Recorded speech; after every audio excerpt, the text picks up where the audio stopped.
Hi friends.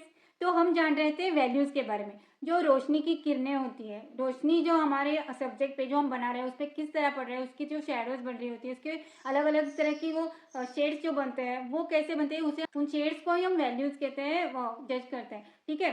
तो अब आपके लिए सवाल है कि क्या सिर्फ शेडोज के, रोशनी की किरणों के थ्रू ही हम अपनी वैल्यूज़ को जज करते हैं?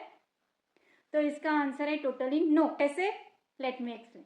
जब भी हम बना रहे हैं कुछ, मानो कि ये सन है, ओके, ये सन बनाया और इसकी किरणें, यहाँ पे एक ट्री है, इस तरह ट्री है, ये रास्ता जा रहा है इस तरह, और तो इसकी रोशनी की किरणें यहाँ पे आएंगी और इसकी जो शैडो गिरेगी वो यहाँ पे गिरेगी, इस तरह, कुछ इस तरह गिर सकती है, ये इस तरह। तो यहाँ पे क्या होता है, इसकी जो किरणों की जो ब्रांचेस है, इसकी जो शैडो बनेगी वो यहाँ पे हम डार्क कर देंगे इस तरह, ओके। तो ये बन जाएगी इसकी शैडो। बट सपोज ये ट्री जो है वो ग्रीन है, ठीक है, और ये जो है ब्रांचेस है वो ब्राउन है। तो ये जो वैल्यू देती है, इस ग्रीन कलर की, इस ब्राउन कलर की भी एक वैल्यू बनती है। तो बस इस लाइट फॉर्म पे हमारी वैल्यू जज होते हैं, ऐसा नहीं होता, बिल्कुल भी नहीं होता।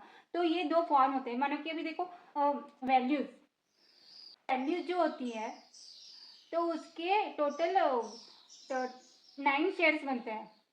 1 2 3 4 5 6 7 8 9 ऑलमोस्ट।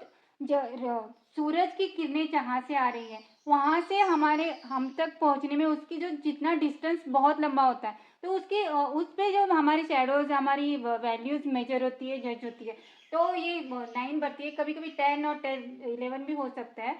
तो ये शेडोज की लाइन, और ये फर्स्ट जो है वो सबसे डार्क होता है, फुल डार्क होता है, और ये जो पूरा होता है वो पूरा व्हाइट, और इसके बीच में जो अलग अलग शेडोज आती है, अलग अलग वैल्यूज आते हैं, इसे हमें समझना बहुत जरूरी है। ये फर्स्ट वाला है वो बहुत आसान होता है, और ये सेकेंड है, लास्ट है, ये भी लाइट होता है, जो कि पूरा लाइट रखना, हमें अपने पेज को हम जो भी बना रहे हैं उसे टोटली ब्लैंक रखना होता है, और ये जो है हमें फुल डार्क बनाना होता है। बट ये जो बीच की जो वैल्यूज होते हैं ना, इन्हें समझना बहुत इंपॉर्टेंट होता है, बहुत ही। और जब हम इन्हें समझते हैं ना, तब जाके हम अपनी हमारे आर्ट स्किल्स में हमने मानो कि 60 और 70% की ग्रोथ ऑटोमेटिकली पा ली। बट अगर हम इन वैल्यूज़ को नहीं समझ पाए, अगर हम इन्हें ही नहीं समझ पाए, तो अपनी हम जो चाहते हैं, हमारे आर्ट में जो हम 3D लुक चाहते हैं, जो हम नहीं पा सकते, क्योंकि अगर वैल्यूज सही जगह सही नहीं होगी तो हम उसे सही से नहीं जान पाएंगे।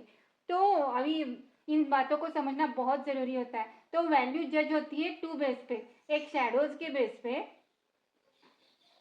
और सेकेंड है वो कलर्स के बेस पे, ओके। तो ये 2 बेस पे समझना होता है, जो शेडोज की भी वैल्यूज होती है, और जो कलर्स है, कलर्स का ये मैं नेक्स्ट वीडियो में बताऊंगी। तो कलर्स का जो चार्ट होता है उसमें अलग अलग कलर्स आते हैं, उसकी कलर व्हील होता है, उसके हिसाब से हमारे वैल्यूज भी जज हो रही होती है। तो वैल्यूज को समझने के लिए बहुत डीप जाना बहुत ज़रूरी होता है। जितना आसान हमें लगता है उतना होता नहीं है, ठीक है। तो meet you again in next video. Stay connected, be happy, bye.